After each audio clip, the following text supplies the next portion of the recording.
Hey, it's Ross Bain with Role Playing Public Radio. This is RPPR episode 180, Deep Red and Interpreting Clues. And with me is Caleb. Hey. Did you miss announcer voice? Yeah, I did. You look so happy about announcer voice. We're using webcams for this. And it's just, oh man. Yeah, because we've been using them for Mix 6 recordings, and that's been fun. Yeah, I just got a new one. Now you can see both my chins in 1080p. Oh, yeah, it's actually, your room is, it actually lights your room, like it's capturing more light, so like... Oh, it's got a ring light. Yeah, so okay. High definition pores coming at you. Oh, it's very nice. Yeah, speaking of Mix 6, a bit of news. The Mix 6, hey, it's still around. It's a great podcast. You should listen to it. I feel like new shirt idea. The Mix 6. They're still around? Yeah. Yes. We have been recording some really good episodes lately. We just released one with Burke as a guest, my co-host from My Click Radio. And I've been having a lot of fun with them. And yeah, if you haven't, it's a really fun variety show. You don't have to be a beer fan at all. In fact, a lot of our listeners don't even drink beer because that's not really the point. It's just to talk about funny things like our living with other humans, where I totally talked about. Maddie was very disappointed apparently that I did not reveal all of her flaws. Yeah, I told you, you're still in the fear. You're still in the fear zone. Yeah, you'll get there, buddy. I will. It takes time. Yeah. I feel if we had done this episode while Maddie was still here, it would have the answer would have been very different. So maybe next year we'll. She's perfect, and I love her, and I wouldn't change a thing. That's what it would have been because you got the fear still. Yep. Love you, Maddie. For whenever you listen to this episode. So then but also for RPPR on the RPPR Patreon, I've posted the schedule, and this is a public post on our patreon.com/RPPR. We are I've already posted the monthly schedule of when I'll be live streaming stuff on the Discord. We're watching a bunch of weird videos, and for Halloween, Saturday, October 31st, I'm going to be marathoning a bunch of public domain horror movies. I haven't chosen exactly what yet, but probably Night of the Living Dead will show up. But I'm also going to be trying to do some little skits or some little interstitials in between, little segments with other members of the RPPR cast. And I will record this so people who can't miss the live stream can watch it later. But we're going to be, making fun of bad movies, laughing, chat, talking with chat and all this other stuff. And it should be fun. And of course I have a soundboard and I will use it, which I know Caleb loves especially. Yeah, it's gonna be great. So we'll stick around for that. Also, I already planned out that we haven't recorded yet, but I know what the next After Hours episode is going to be this month, which is we're going to be talking about Rapture, The Second Coming, a D20 modern source book that has stats for the Rapture. There's a advanced class for the Jesuits, for example. Oh my God. And Hezbollah. There's a Hezbollah class. Jesus. Literally.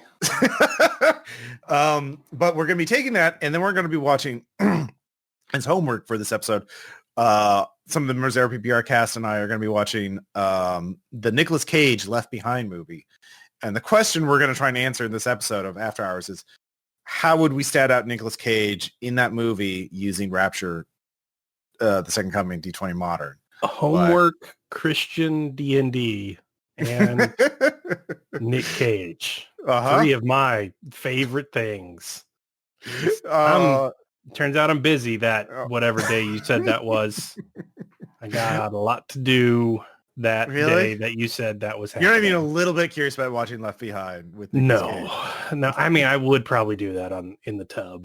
That sounds like something we would watch in the tub, but not. Yeah, exactly. Man, I could not read that. I don't want to sound prejudiced, except for the obvious prejudice. I have never, ever, ever had a good experience with a Christian D&D or Christian RPG group. Like, the only thing I've ever had them do to me is like ask me to get out of a room I was doing a panel in 5 minutes early, or like hit me with a rolly backpack, or talk about how Christ said that a menstruating woman should not allowed to be touched a D20, least all rolls be natural ones, and just crazy tradcath bullshit. And I've not had a good experience, so I cannot imagine that book is going to be a fun read, considering Hezbollah is apparently a class. Yeah, it's about all the holy warriors of the world fighting against Satanists or something. Yeah, good luck with that one. Yeah, this is like a 2003 RPG book, so you know it's just right in the D20 shovelware era. So yeah, I just never look at Mike Pence and be like, you know what would make him better if he was pretending to be an elf? It's just I just don't think it would fix anything. He'd just be a shitty elf that no one liked. Or well, I mean, D20 Modern doesn't even technically have elves. It's about playing in modern day games with D20 rules, because that's you just put D20 on everything. That's even more depressing. Yeah, I can't think of anything more depressing. I mean, there was D20 Call of Cthulhu. There's D20. Like they just had like it was a whole thing back in the early 2000s of just D20 Modern. Especially, I did some D20 Modern freelance work. I did it.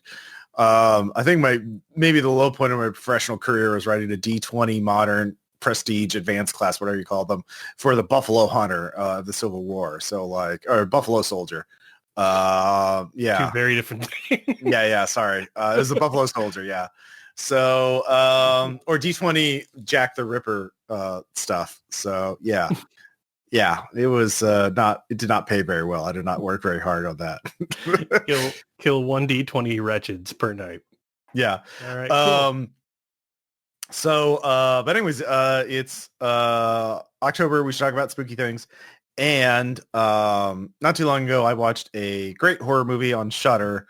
I mean, it's all out there. Actually, when I was looking up public domain horror movies, this is supposedly a public domain horror movie. I don't believe that, but anyways, Deep Red, directed by Dario Argento, probably one of the, or maybe even the best Italian horror movie ever made. Well, there's a lot of shit that's fucked up with Italian movie rights. It could be. Yeah. Who knows? But there's a really good transfer of it, a really good version of it on Shudder, very HD, very crisp.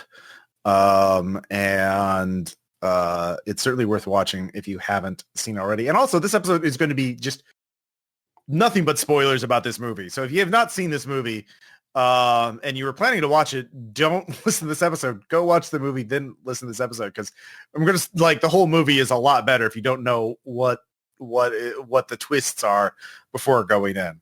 But I mean, Caleb, overall, also, if you want to imagine the film, imagine every surface of your home and the outside world and everywhere you've ever gone is made of marble, because that's the setting of this film. Yeah. Just, I think all the characters either died or became serial killers because they were so pissed about their shin splints. Just everyone walking around in this like Acropolis that looks like a fucking Smithsonian wing. Just, oh man, the architecture in that film is just... Oh God, the architecture. Did you want stone? How about more stone? We got some glass because you need something to put in your eyes. Yeah. It's set in stone. But you like the movie. Yes, it's very good. I mean, it's Argento. I was never familiar with Argento before I met you. Yeah, he's kind of a cult. Well, he won me over with Monkey Straight Razor. And this certainly this one certainly didn't disappoint in regards of that craziness. My favorite thing is and I know we're not talking about this for the full episode, but just the bananas, don't look at it, don't worry about it, we're going to go right past it, of our main character is just a pianist out solving a series of murders because he can. And I don't mean like he keeps stumbling into clues. I mean, like, he's breaking into places. He's scaling from wall. He's shooting people because, he's got pianist crime solving skills. Yeah. Yeah. I mean, I think that another reason why I wanted to talk about this movie, because if there's ever been a Call of Cthulhu scenario, turned into a movie. It's this. Like, Yeah. like this is like you're like a again like a very eclectic group of characters are solving this murder. Like nobody talked to anybody when doing character generation. Like they're just like, yeah, I'm a reporter. That works for. I'm a pianist. I'm a musician. They're like, Yeah, I guess we should do the setup. So like at the Yeah. beginning, they have a All famed right, spoilers are here. So this is the spoiler they section. have a Stop it. famed Polish psychic come Mhm. into town, and she's been invited by the local, I don't know, weird. I don't know what those two guys' jobs are. Like, Well, this is back in the 70s. Psychic stuff was really fashionable back then. So, well, yeah. So men in Italian tight white pants that go around doing cryptozoology and whatnot. So they invite the Polish lady to an intensely read theater, and they have her do a psychic reading, and she does a psychic reading for someone in the audience who is a serial murderer. But can't identify who it is. So she goes home, and there's a pianist who, did he attend the creepy psychic thing, or was he just walking home? I think he was just walking home. I think he had no idea about this. He just, was drinking. So, yeah. Yeah, so the pianist was walking home past the 40-foot tall Greco-Roman statue that is located outside his house. He talks to his like favorite wino fail son neighbor as he's passed out in a fountain, and then it's Dario Argento. So you know that Polish psychic bitch is getting thrown through some glass eye first. So she dies in very Dario Argento ways, and the rest of the film is like pianist, wino fail son, and random intrepid reporter gal just go out to solve this murder. Fuck the cops. Just forget them. Yeah, the cops are pretty useless. Show up, and then they're just like, I'm going to go investigate this. And then they rope in professional ghost hunters or whatever the hell the people are who invited the psychic lady. And it's the friends of the associates of the psychic lady, yeah. Like, and the basic premise of the film is they know what her prediction and reading of the serial killer's mind was. They basically have that memorized verbatim, and then they go about through a variety of like library use checks and various other things, trying to figure out who killed their psychic guest. As the serial killer begins killing as many of them as possible, right? In the process. Yeah, the film is actually, I mean, the script, it's easily the best in Argento's career because the story is very. I mean, there's no unanswered questions. Like every question it raises, it answers. It's not entirely Suspiria dream logic. Yeah, it's very real world like murder mystery, with the exception of the psychic lady. Well, the thing is, the psychic lady, like, her power is genuine. That's the only supernatural thing because she, basically, the reason why the killer goes after the psychic is the psychic like knows who it is. Yeah. Well, kind of. She didn't know who it was exactly. You know, someone in the audience, but the killer is threatened enough by that to kill the psychic to silence her. But this movie is very famous for the opening scene because it has this sort of very clever film twist. Well, very clever film twist where the scene where the main character, the jazz pianist, is looking up. He's on the street. He looks up, see the window, sees the woman get murdered, get attacked, and she's like, "Oh shit!" And so he goes into the building to try and save her. And he goes into her apartment, which has a very long hallway with lots of paintings on it. And there's a brief, like 4 or 5 second POV shot of the jazz pianist running down this hallway. You're seeing it through the pianist's eyes, and you're seeing all these paintings. And then you get to the body, and so you're just like, okay, well, this is all happening. And then later on, the jazz pianist goes back to the crime scene after the cops have been called, and he's like, I saw there's a painting that was here when I first entered the building, when I first entered the apartment, but it's not here now. What happened to that painting? And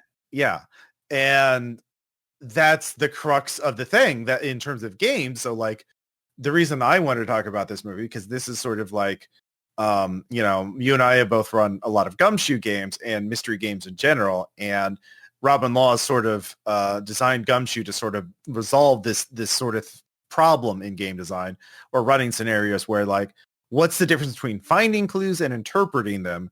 And so because a lot of GMs feel have a lot of problem running good mystery games, to good satisfying mysteries. And they just think if you get all the clues, it's just handed to you on a silver platter, when realizing it's like you get information, but it's ambiguous about what it means. And that's the challenge. So like the central conflict of this movie is this jazz pianist trying to figure out what that meant. Why was there a painting there at the beginning? And why isn't there now? And he's trying, and the whole movie keeps going back to this several times. And it's resolved very satisfactorily at the end of the movie. But like, that's sort of the brilliance of the movie, is that you're like, huh? Because the thing is, Argento plays very fairly. The second time you watch the movie, you're like, I know what that meant. And like, you catch it. So, because you know how to interpret the clue. So for me, that's sort of like the most interesting thing in the year. So did you see any other examples of this sort of dynamic working in the movie that really stood out to you, of like finding clues versus interpreting? Like I know, for example, like finding clues, they like, you could in Gumshoe say like another thing the killer has is there's a bit of children's music that plays. And like the jazz pianist figures out what song it is. He just like he's a musician. He recognizes music. So he goes and gets some records of children's songs. He's like, and listens to them. And he's like, it's that one. So what the fuck does that mean? Like that's a clue. The Christmas tree inside the wall with the body. That was a big clue. Especially later. The fucking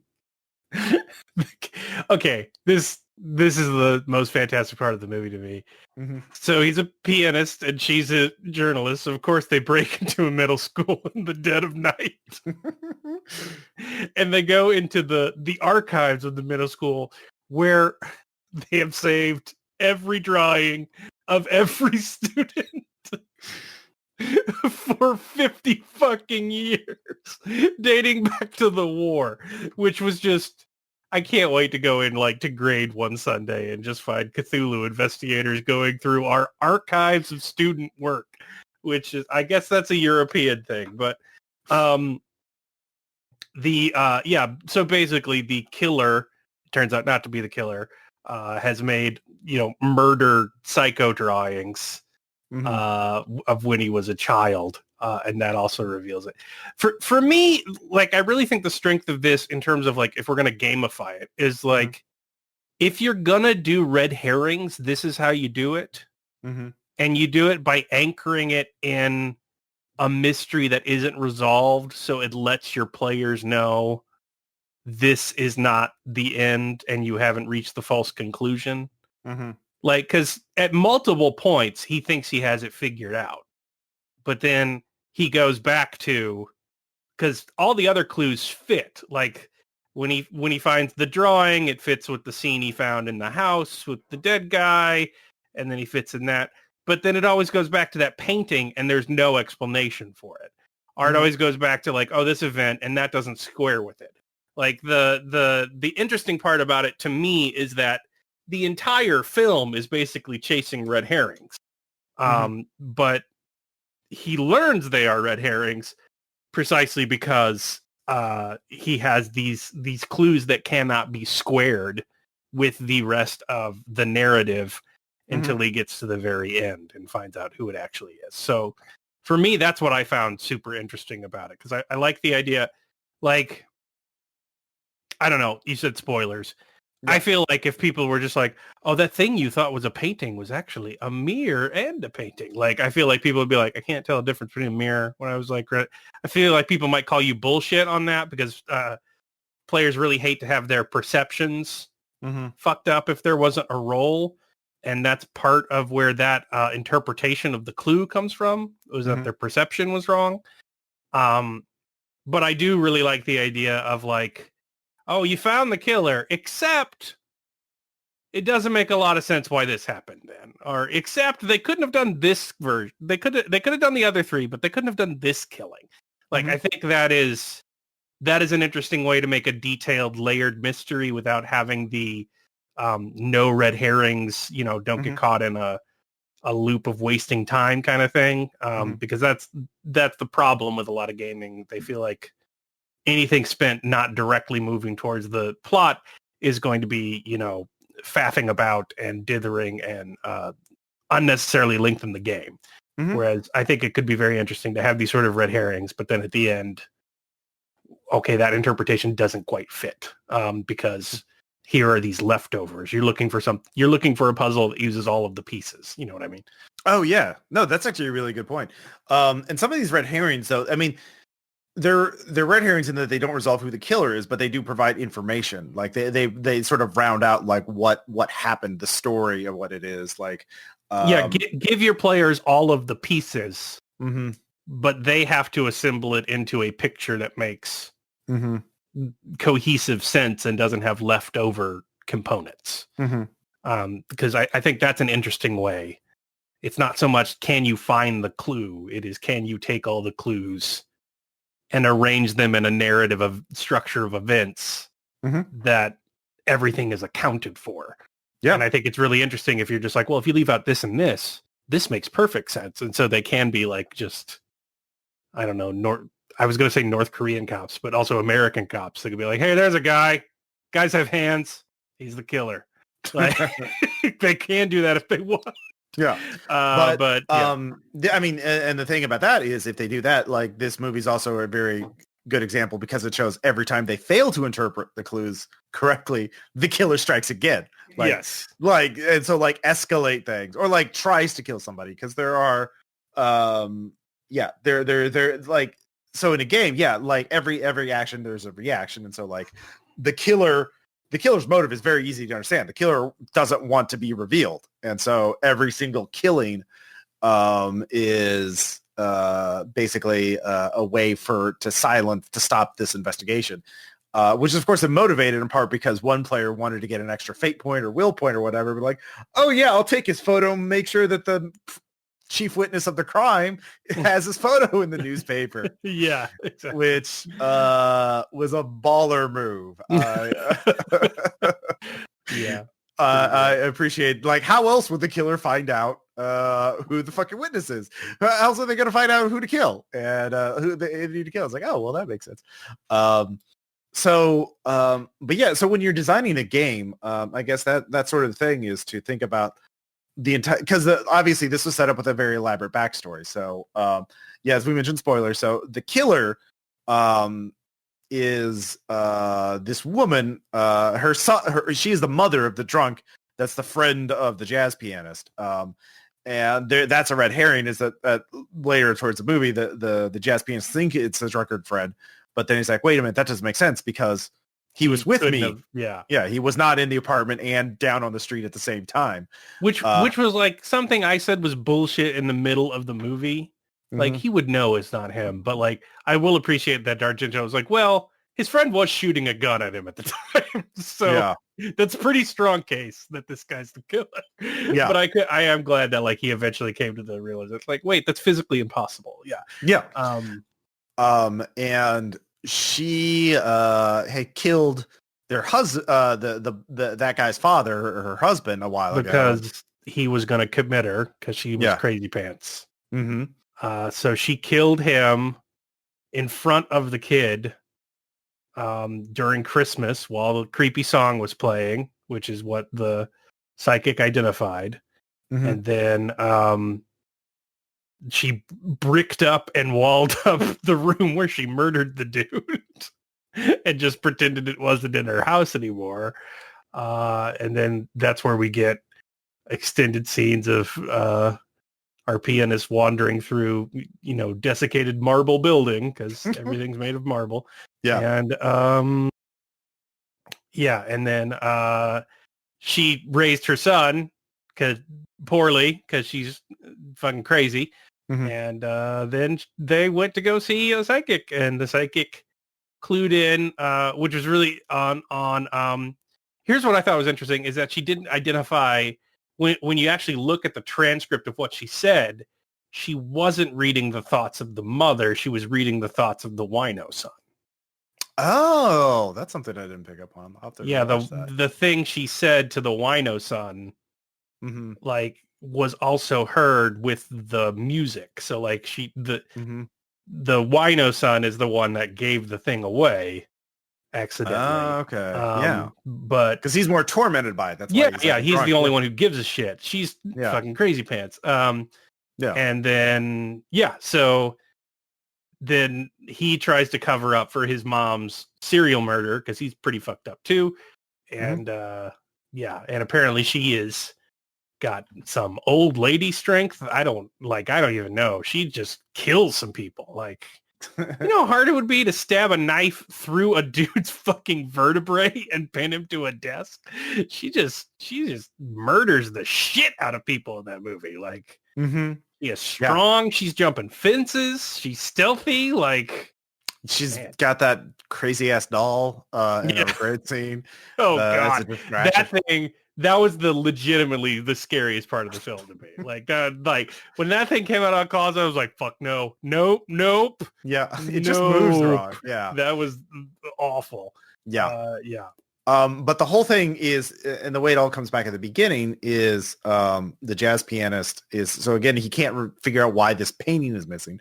But then he goes back towards the end and he's looking at the hallway and he realizes that he wasn't looking at a painting. He was looking at the reflection of a painting through a mirror that was on the wall. But when he looks at that painting, there's a gap where a face should be. And he realized that the killer was standing still in front of the painting, looking like part of the painting, like camouflage essentially. And so he saw the face of the killer without even realizing it. And Argento shows you the face of the killer. And and the mother's really good at playing a normal person. Like she shows up like for several scenes, it's kind of like comedic relief. She plays this like, oh, I'm just kind of klutzy, you know, just like very, very helpless. And yeah, it's very satisfying. Like, oh shit, that's it. And so again, that's the, like, he had the clue and he just couldn't interpret it until it was almost too late.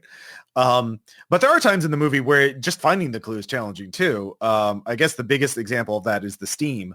That was some pretty classic, like old school dime novel murder mystery stuff. Like, write the name of the killer on the mirror and the steam or something like that. Is that what she the victim wrote on the wall? She wrote the name of the killer on the linoleum, but it was learned by professional cryptozoologist, psychiatrist inviter. I don't know what the fuck his job was. And then he couldn't call them because he was out wandering around in the 80th abandoned manse in the film. And then while he was failing to call them, he did not think to like write it on a note or anything. So he gets killed.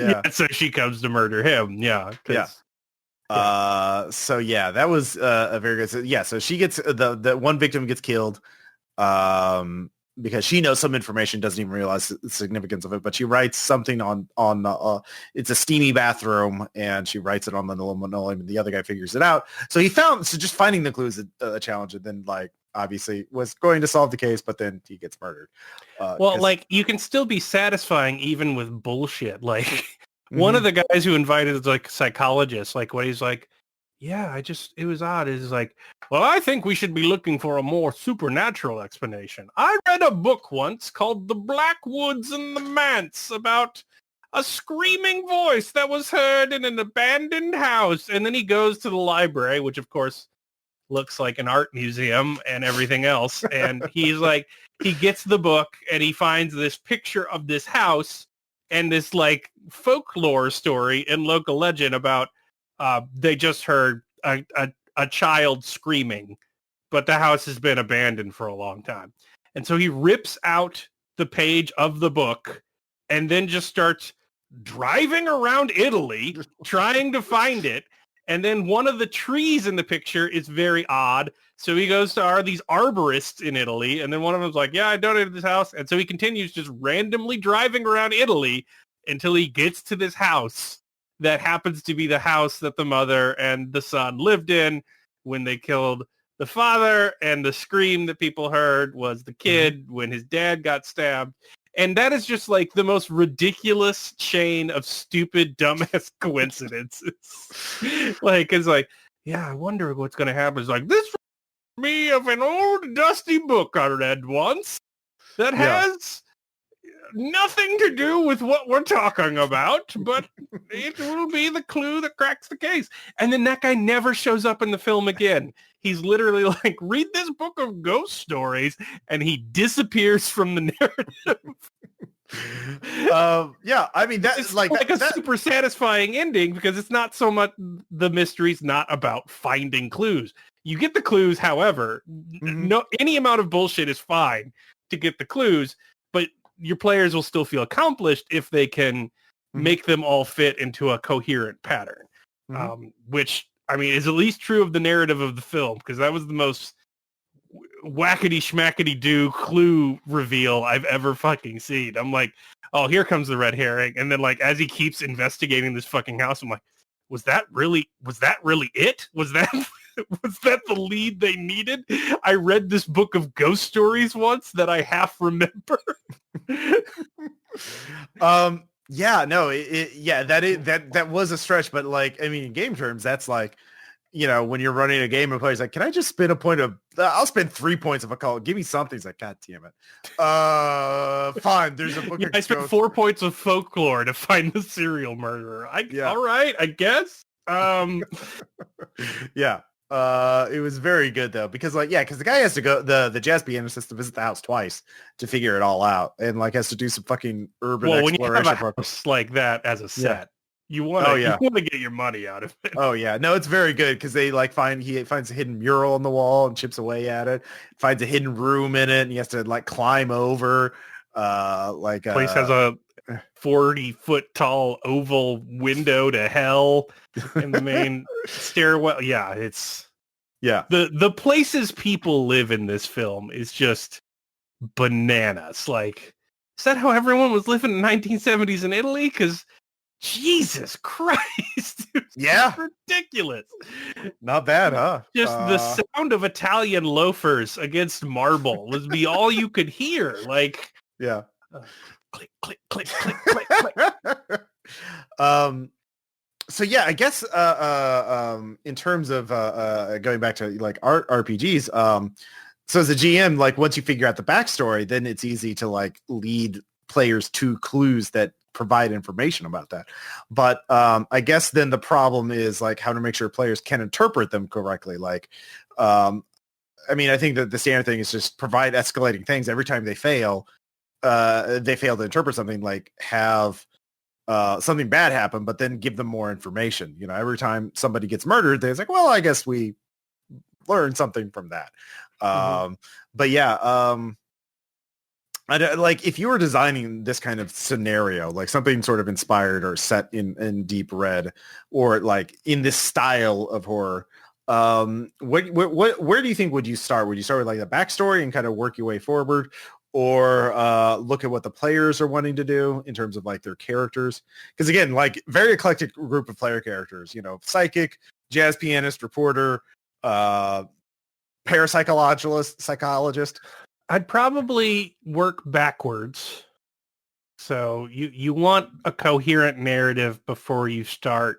Because really a mystery is about deconstruction and reconstruction. It's the narrative is not so much the mystery. It is the narrative is procedural, and it's a reconstruction of a different story. So you need the story that you're going to shatter into pieces and make into clues first. But once I did that, I'd probably make it so once I had my narrative, it was split into enough clues that it would be very difficult for one person to hold it in their head all at once. And I'd probably make sure that either through every instance or like at least starting at like clue 3 or 4, that there is an explanation that will fit all of those clues. So like, if you are thinking of these 3 clues together, it's obviously the butler. But then if you forgot about the 4th clue, then, it's probably the butler's wife. Oh, and the fifth clue is like, oh, well, it's probably not at all. It's probably the crime cartel.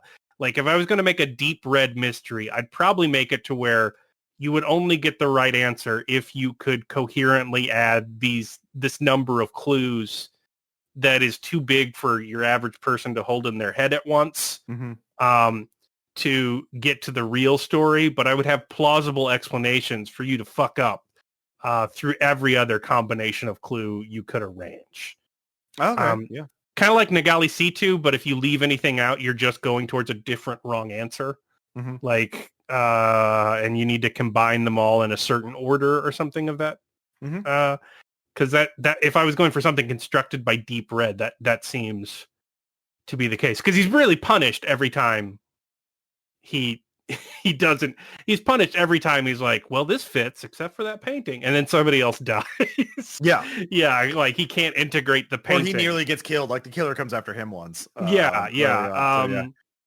And so really it would be about the group, like, since there is too much for everyone to remember at once, the group proposing, well, I think it's this because this, and this makes sense. And then hopefully someone's like, yeah, but what about why? You know what I mean? Mm-hmm. Yeah. So that would be my first impulse if I was trying to make something like that. I make think a narrative, break it apart, but then make plausible answers for any number of clues beneath the pivotal number. You say, like, the kid, the most ridiculous, like one of the more ridiculous clues was like finding the kid's art 30 years after he was a student there, 20 years or whatever. But like, say, well, the kid was attended that school and he was troubled, so there's going to be all kinds of evidence left behind, like interviews with other people who were at the school at the time, or there's all sorts of other stuff. Like, he finds the picture with the kid and the stab wounds and the Christmas tree in the background, and the Christmas tree is also in the background on the mural, and it's also in that room he finds with the sealed up dead dad. But if he does math in his head, that means the kid stabbed his dad when he was like fucking 7. And at which point, really? Like, he's got those kind of ups. Like, your 4th grade son managed to slit your throat and wall you up inside of a room. Like, man, he started early. Like that. How'd the mother go along with that? Yeah, that doesn't make sense. There's shit. Yeah, and then that's the thing. Like, you got to find parts, because the way red herrings normally work is they're surplus. There's a clue number you need to solve it, and like call it 7, but then clues 8 and 9 lead you astray down a path that doesn't exist. They're surplus clues that muddle things. Whereas this would be like, okay, you need a number, you don't know what that is, but every clue is in any combination is going to lead you towards something wrong, except the number you need to put together. So you're kind of get people thinking they're red herrings, like, oh, this clue is superfluous. This clue is exceptional. If I do this, we're going to be wasting time in the game.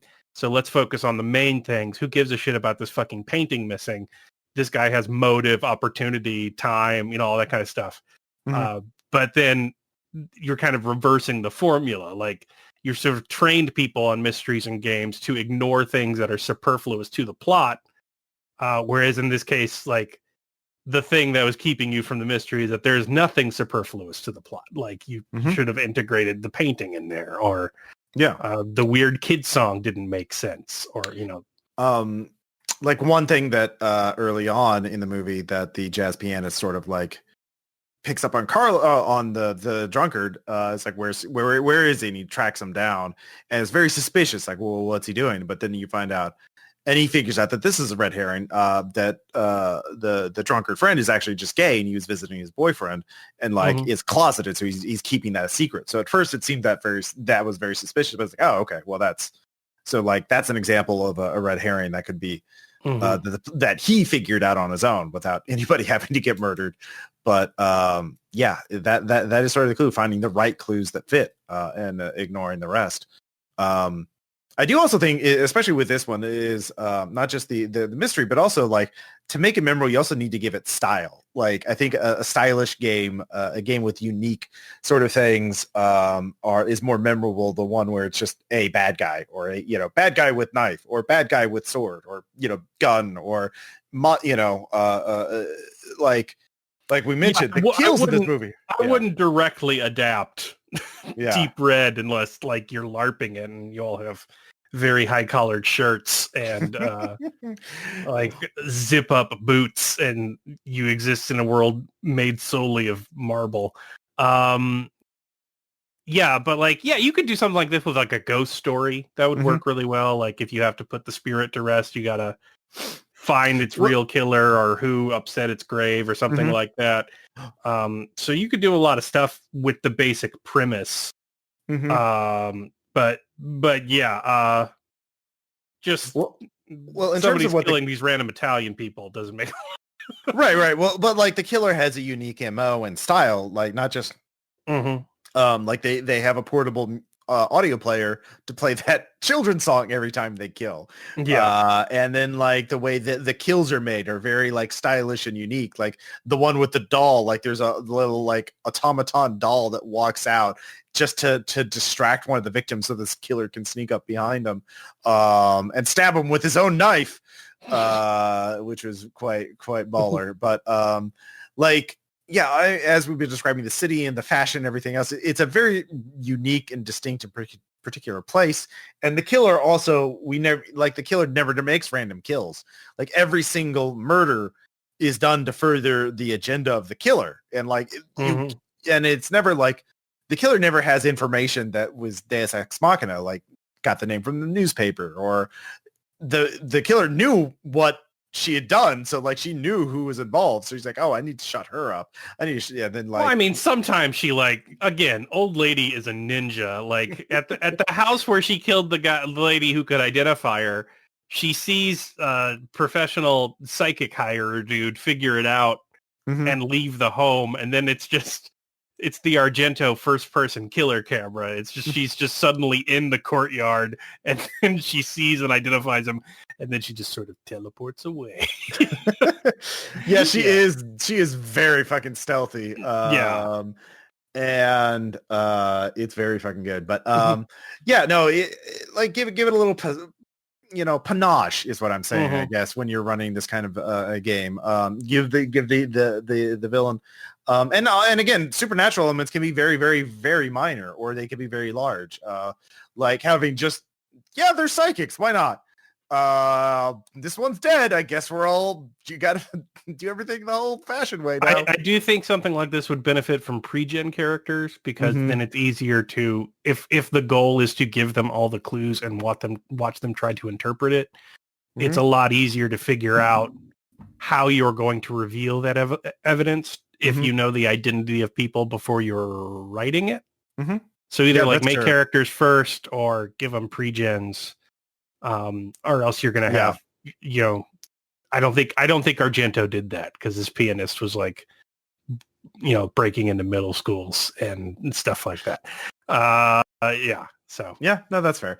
Definitely this requires a little more work than just sort of improvising things. But I mean, this framework, we've been talking about using Gumshoe for it, but this would work for any almost pretty much any system that sort of supports murder investigations or mysteries. I mean, like you could just do what everyone did in Cthulhu before Gumshoe, which is just give them the core clues without a roll, and then the handout spot hidden to not get stabbed to death. Yeah. I mean, this is the definitely the scenario where you need to have easy ways to have backup characters because like aside from the jazz pianist, everyone there's a rotating cast of investigators. Well, the jazz pianist and the random guy who recommends folklore books. Yeah, he's fine. Yeah. But the reporter, the parapsychologist, like all these people, they oof. But yeah, so it's well worth watching. And if you have any questions about running investigative games, please let us know in the comments or ask on our Discord. We'll be happy to discuss this further. But when we get back, we'll have some shout outs.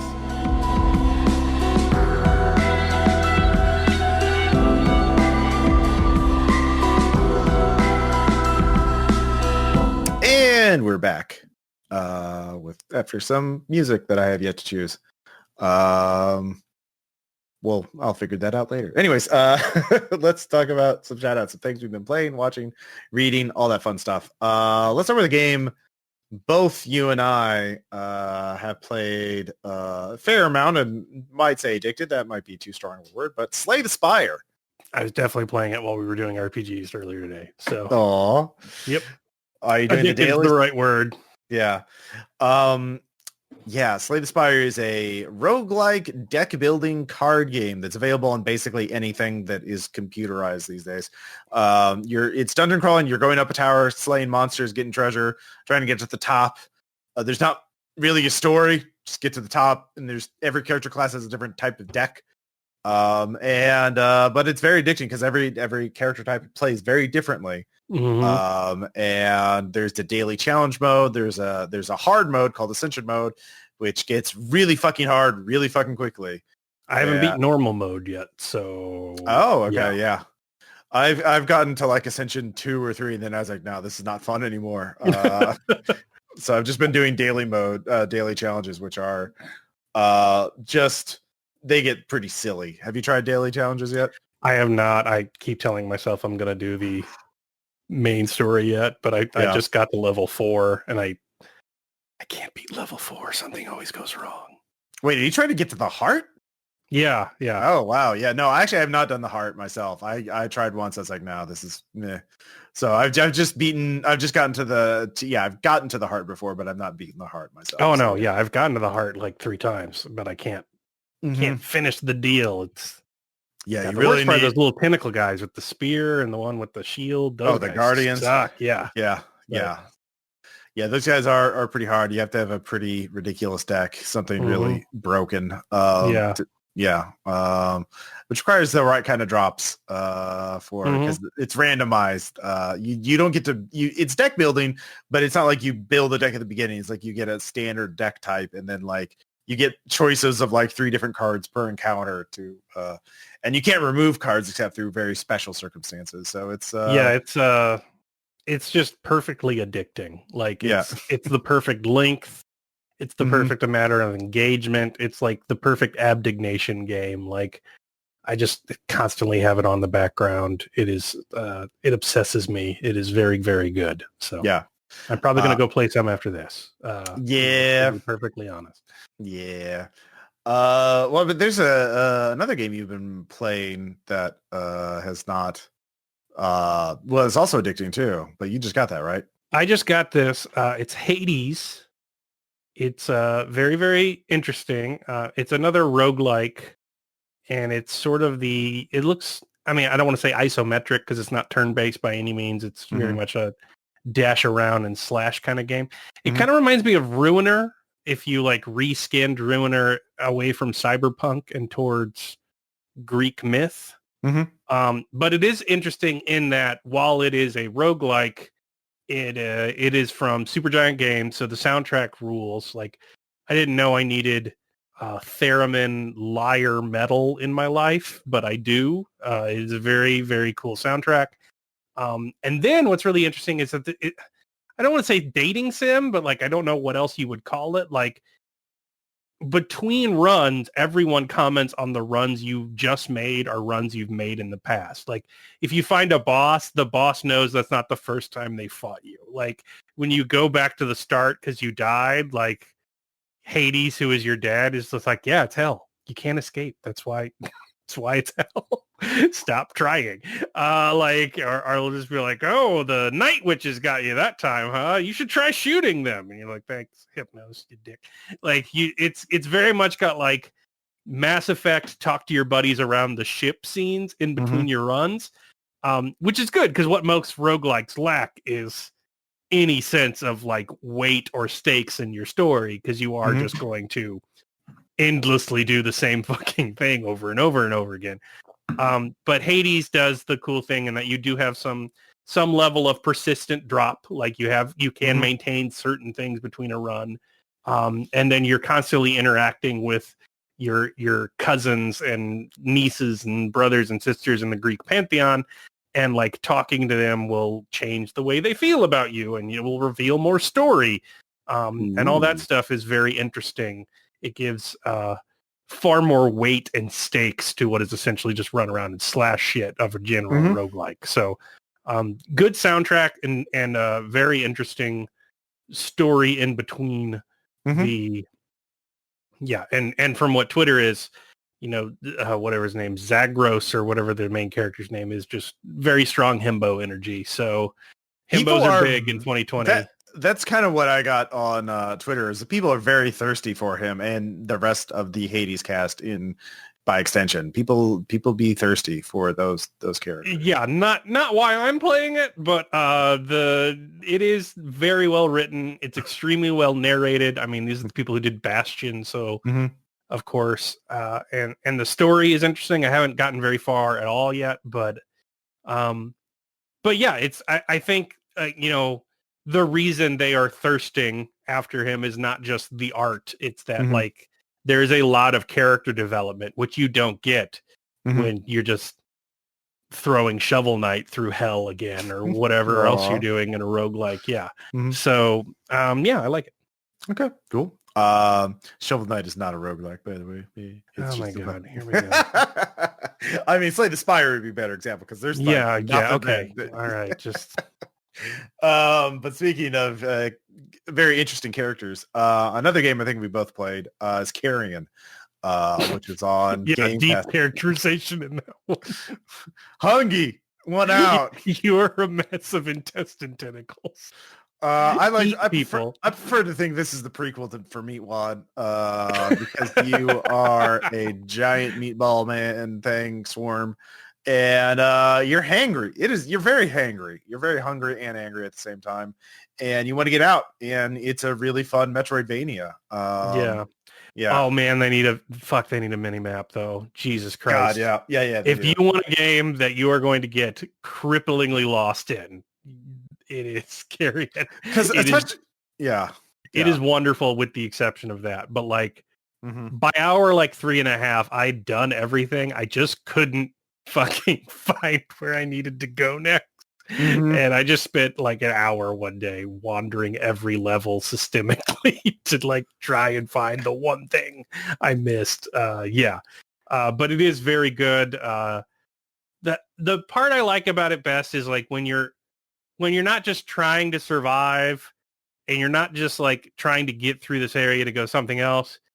You're the monster and you want to kill these people in the most cinematic way possible. Like that's the best. That's when the game is great for me. Like, yeah, I could just run through there, but how great would it be if I just shot a signal and grabbed this guy screaming through a vent while all of his friends fire hopelessly at the wall I've already escaped behind? Like, the really like staging it like the monster from The Thing is the best part of it.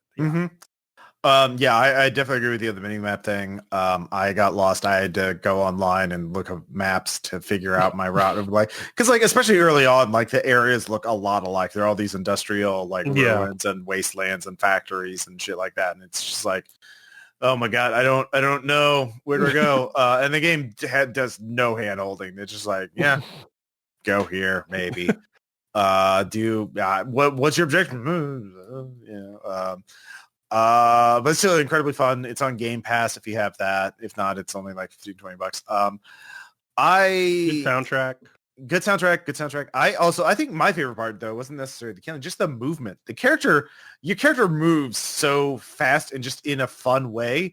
Cause like you just sort of like, I was just using the mouse and keyboard to play and I just hold the mouse, go this way. And it just like tentacles would sprout out, grab the right things and just kind of move. And you're just moving this massive Shaga thing, and it just kind of like figures its own way through the little tunnels. It'll squeeze through tight spaces. Yeah, the animation is like how I imagine like ganglia and red markets and stuff moving, and like the animation for like taking a thing that should not be able to ambulate and then making it move faster than it should be able to move at all, and fit in smaller things, and fit in like that is really well done. It is. I mean, it's Devolver, but like it's a very very well done animation. The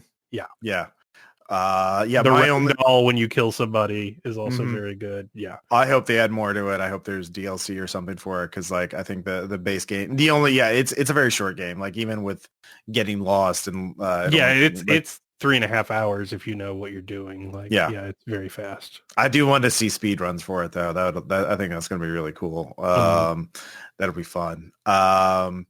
But also speaking of spooky things, you've been reading a spooky book. Yeah, so I've mentioned The Fisherman before, which is a really great cosmic horror novel by John Langan, and now I'm starting to work through his short stories, and they're not short. First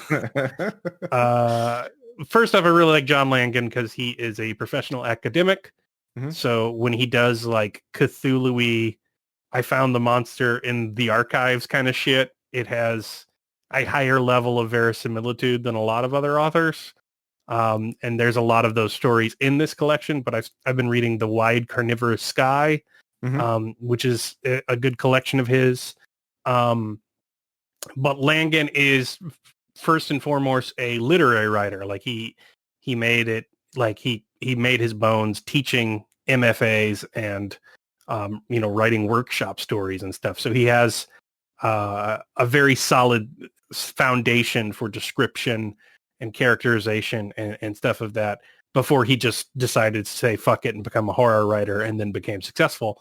But as a result, like he's never met a short story he couldn't turn into a novella. So it's really like for a book of short stories, there's like, I think there's 8 or 9 in there because they're all 20,000 words at the absolute shortest. But they're very good. And like when they're not like super scary, they're experimental as hell. Like, and that's very interesting. He's got a story about the Mask of the Red Death that's just a lecture about the Mask of the Red Death. So it's just like he's got a zombie story that's actually written as a play and based off Thornton Wilder's Our Town. He's got some pulpy stuff in there. He's got one that's kind of like a soft spin-off of the Fisherman era, or it could just be that he's obsessed with the Catskills, but I thought there was a connection there. But it's a very good like ghost story, exorcism story, so called The Stone Mother. So I like it quite a bit. Nice. When you mentioned the Mask of the Red Death, that the film version of that just popped up on Shudder, and for some reason I feel really inspired to watch it. I don't know why. I just think it would be. I mean, it's October. It's a good month for this. It's a good time to watch the Mask of the Red Death. Apropos of nothing. Yeah. Breaking news: Chris Christie just went into the hospital as a precaution. As a precaution. Wow. We just dated this. But it's fine. Wouldn't it be nice to be able to check into a hospital as a precaution? An abundance of caution, really. I hope they check into an abbey as a precaution. Just but speaking of spooky reading, I've actually finished a novel that was actually recommended to me a long time ago by Adam Scott Glancy, and I finally just got around to reading it. I found it in my stack of books, like, oh yeah, I should actually read this.